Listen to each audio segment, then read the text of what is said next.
A picture can tell 1,000 words, and what a better way to tell historical stories through photographs. Some old photographs though tell a different story. In some cases they feature things that weren't seen until years later. When we think of haunted vehicles, we think of ghostly apparitions appearing at whim before vanishing into thin air. But what about a possessed car that existed in physical form? It almost sounds like it's from a Stephen King novel, which it is, but it's also based on a true story. Stephen King's work Christine revolved around a vintage car possessed by an evil spirit, resulting in a number of demonic car kills. It seems that it doesn't deviate so much from the real encounter. The car was a 1964 Dodge 330, a four-door sedan that began life as a police car in Old Orchard Beach, Maine. Every officer that drove that car passed away, and not whilst driving. Each of those 3 officers would end up taking their own lives along with their families. It then made it into the hands of Wendy Allen, a woman whose nickname the Sea Witch of Old Orchard Beach perhaps made the evil car a suitable purchase for her. The car whilst in her possession paused its spree, but supposedly not for the want of trying. Whilst hurtling down the highway, the Golden Eagle would randomly open its doors and lock the steering wheel, constantly looking to put Wendy Allen and her family at danger. However, perhaps with her knowledge of the dark arts, Wendy was able to suitably restrain the vehicle from carrying out any fatal consequences, but that didn't mean that others were safe. Stories of the evil machine circulated the community, and members of the local church clearly didn't take kindly to this. They ended up vandalizing the car. Those who did would pay with their lives. One was hit with lightning, and another person lost their head. Even just being close to the car could be enough to make you meet your end. 2 young adults would pass away after being close to the Golden Eagle, and unfortunately paramedics could not reach them. Even a kid who touched the car became possessed, with the same behaviour as the original cops of the Golden Eagle, taking out his family and burning the house.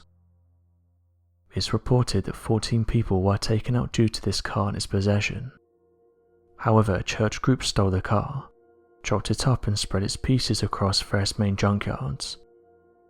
However, this might not be the end of the story, since Wendy Allen has been committed to tracking the chunks of her beloved demon car and putting it back together. So who knows, perhaps the death count will increase once again. Another mysterious report that's backed up with photographic evidence is that of the bathroom spirit. Reports state the photograph was taken during 2015. It's what's in the background though that has people talking. The image was taken in a school in the Philippines, and after viewing the image, school pupils and teachers were horrified to see the mysterious figure in the background. The humanoid has long dark hair, white skin and is said to be tall. Rather worryingly, students then came forward and said this isn't the first time they've seen this figure, going on to note that when being the last ones in school, they've seen this woman walking the hallways, almost as if she's searching for something. While some have tried to debunk the image and say that the students were just messing around, the pupils in the photograph have said the image is genuine. There's a story that one of the students passed away in the school over 40 years ago, and that to this day she can still be seen walking the hallways. Interestingly, after this image was taken and shared online, those who studied at the school said there was a spike in supernatural occurrences, some of which to this day remain a mystery. The missing Prime Minister.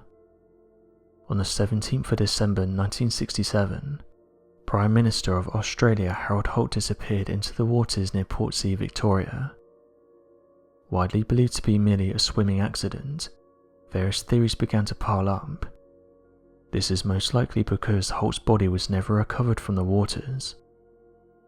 Holt became Prime Minister in January 1966. Holt initially denied having security, deeming it unnecessary, and making him seem impersonal to the public.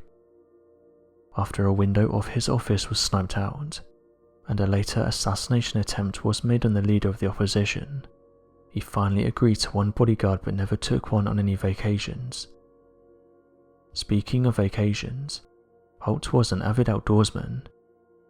He had a fondness for spearfishing and would fish all year round. He also snorkeled, preferring the freedom versus the weight of a tank.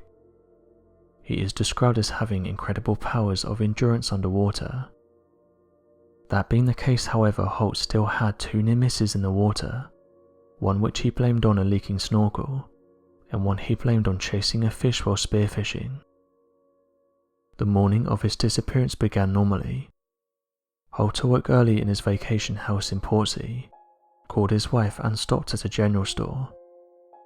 The items he purchased did not seem out of character: insect repellent, peanuts and some newspapers. Holt spent the morning with friends, with a notable stop in the Port Phillip Bay to catch a glimpse of a solo circumnavigator coming through. On the way home, in typical Holt fashion, he suggested they stop for a swim at the local beach. His reasonings were the hot day and wanting to work up an appetite for the barbecue lunch they planned. Holt was familiar with the area, having spent lots of time swimming and fishing in the region. He'd even once retrieved a porthole from a shipwreck in the area. Holt was the only one to venture deep in the water. Others deemed it unsafe due to a visible swell. Holt swam deeper out into the ocean, despite the calls from his friends, and without a wave or a call for help, Holt simply slipped beneath the water. The search for Holt's body went on until January 5, 1968. A formal investigation deemed it an accidental drowning, stating Holt took a risk that day and paid the price for it. They found no evidence to prove otherwise. They went further to explain that if sea creatures had gotten a hold of his body, he would have been reduced to bones within days. This would explain the lack of a body being found. It all sounds so cut and dry, but soon enough theories began to surface. Some theories claim he ended his life, fearing his political career was ending. The police report specifically ruled out this theory, as Holt carried on with his ordinary routines. His wife went on to say that she believed him too selfish to do this. Other ideas involve a Chinese submarine rescuing their lifelong spy and being taken up by a nerve agent. His passing has even inspired a storyline on an Australian soap opera. Whatever locals believe, it's obvious Holt's disappearance has impacted the lives of those he served. So what do you make of these historical photographs? Be sure to leave your questions and answers in the comment section below, and help us to grow this community while working to solve these unexplained mysteries. Thank you for watching, and don't forget to subscribe for more videos.